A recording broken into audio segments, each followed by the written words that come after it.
유재은 관리관을 소환하면 공수처가 확인해야 할 건 대통령 측근과의 통화뿐만이 아닙니다. 저희 뉴스룸은 군이 최상병 사건을 경찰에 넘기고는 몇 시간 뒤 갑자기 다시 돌려받은 그날 김계환 해병대 사령관의 통화 기록을 입수해 분석했습니다. 그랬더니 당시 대통령실에서 임종득 국가안보실 2차장이 해병대 김계환 사령관에게 전화를 했고 그 뒤 임성근 해병대 1사단장과 국방부 유재은 관리관과의 통화가 이루어진 걸로 나타났습니다. 특히 이 통화들은 모두 2, 3분 간격으로 톱니바퀴처럼 이어졌습니다. 무슨 긴박한 대화가 필요했던 걸까요? 유선희 기자가 단독 취재했습니다. 군검찰이 법정에낸 김계환 해병대 사령관의 통화 기록입니다. 해병대 수사단이 경찰로 넘긴 최상병 순직 사건을 군검찰이 회수한 지난해 8월 2일 낮 12시 50분, 상대방이 지워진 누군가에게 전화를 받아 7분 52초 동안 통화했습니다.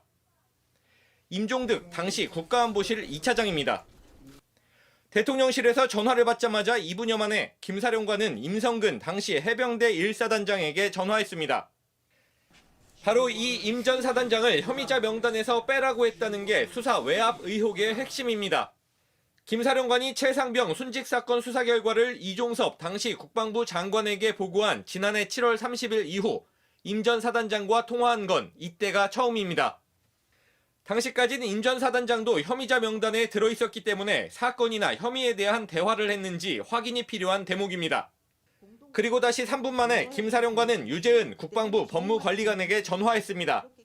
이렇게 2, 3분 차이로 대통령실과 해병대, 국방부 사이에 숨가쁜 통화가 이어졌습니다. 이후 이시원 대통령실 공직기강 비서관이 국방부로 전화한 정황이 나왔는데 국방부는 해병대와 이날 적어도 4차례 통화했습니다. 그 중심에 있는 게 유 법무관리관이었습니다. 지난 총선에 출마해 당선된 임 전 차장에게 당시 통화 내용을 물었지만 수사가 진행되고 있으니 기다려보자고만 했습니다. 임 전 사단장은 질문의 취지는 이해하지만 군인 신분이라 답하기 어려운 상황이라고 답했습니다. JTBC 유선입니다. 유재은 관리관을 소환하면 공수처가 확인해야 할 건 대통령 측근과의 통화뿐만이 아닙니다. 저희 뉴스룸은 군이 최상병 사건을 경찰에 넘기고는 몇 시간 뒤 갑자기 다시 돌려받은 그날 김계환 해병대 사령관의 통화 기록을 입수해 분석했습니다.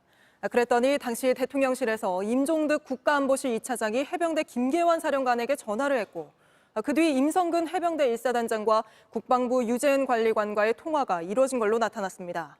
특히 이 통화들은 모두 2, 3분 간격으로 톱니바퀴처럼 이어졌습니다. 무슨 긴박한 대화가 필요했던 걸까요? 유선희 기자가 단독 취재했습니다. 군검찰이 법정에낸 김계환 해병대 사령관의 통화 기록입니다. 해병대 수사단이 경찰로 넘긴 최상병 순직 사건을 군검찰이 회수한 지난해 8월 2일 낮 12시 50분, 상대방이 지워진 누군가에게 전화를 받아 7분 52초 동안 통화했습니다. 임종득 당시 국가안보실 2차장입니다. 대통령실에서 전화를 받자마자 2분여 만에 김 사령관은 임성근 당시 해병대 1사단장에게 전화했습니다.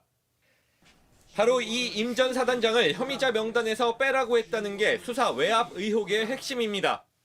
김 사령관이 최상병 순직 사건 수사 결과를 이종섭 당시 국방부 장관에게 보고한 지난해 7월 30일 이후 임 전 사단장과 통화한 건 이때가 처음입니다.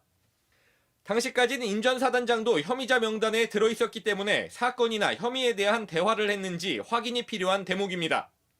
그리고 다시 3분 만에 김 사령관은 유재은 국방부 법무관리관에게 전화했습니다. 이렇게 2, 3분 차이로 대통령실과 해병대, 국방부 사이에 숨가쁜 통화가 이어졌습니다. 이후 이시원 대통령실 공직기강 비서관이 국방부로 전화한 정황이 나왔는데 국방부는 해병대와 이날 적어도 4차례 통화했습니다. 그 중심에 있는 게 유 법무관리관이었습니다. 지난 총선에 출마해 당선된 임 전 차장에게 당시 통화 내용을 물었지만 수사가 진행되고 있으니 기다려보자고만 했습니다. 임 전 사단장은 질문의 취지는 이해하지만 군인 신분이라 답하기 어려운 상황이라고 답했습니다. JTBC 유선입니다. 유재은 관리관을 소환하면 공수처가 확인해야 할 건 대통령 측근과의 통화뿐만이 아닙니다.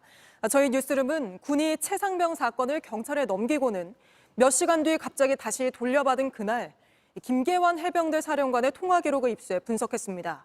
그랬더니 당시 대통령실에서 임종득 국가안보실 2차장이 해병대 김계환 사령관에게 전화를 했고 그 뒤 임성근 해병대 1사단장과 국방부 유재은 관리관과의 통화가 이뤄진 걸로 나타났습니다. 특히 이 통화들은 모두 2, 3분 간격으로 톱니바퀴처럼 이어졌습니다. 무슨 긴박한 대화가 필요했던 걸까요? 유선희 기자가 단독 취재했습니다. 군검찰이 법정에 낸 김계환 해병대 사령관의 통화 기록입니다. 해병대 수사단이 경찰로 넘긴 최상병 순직 사건을 군검찰이 회수한 지난해 8월 2일 낮 12시 50분, 상대방이 지워진 누군가에게 전화를 받아 7분 52초 동안 통화했습니다.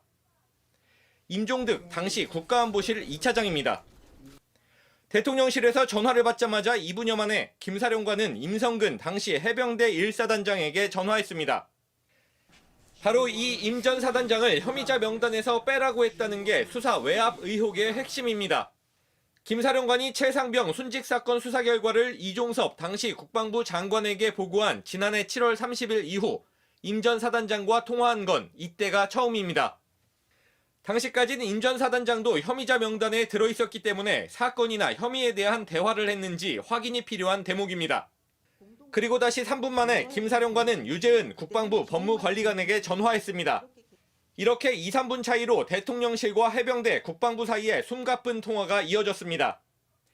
이후 이시원 대통령실 공직기강 비서관이 국방부로 전화한 정황이 나왔는데 국방부는 해병대와 이날 적어도 4차례 통화했습니다. 그 중심에 있는 게 유 법무관리관이었습니다. 지난 총선에 출마해 당선된 임 전 차장에게 당시 통화 내용을 물었지만 수사가 진행되고 있으니 기다려보자고만 했습니다. 임 전 사단장은 질문의 취지는 이해하지만 군인 신분이라 답하기 어려운 상황이라고 답했습니다. JTBC 유선입니다.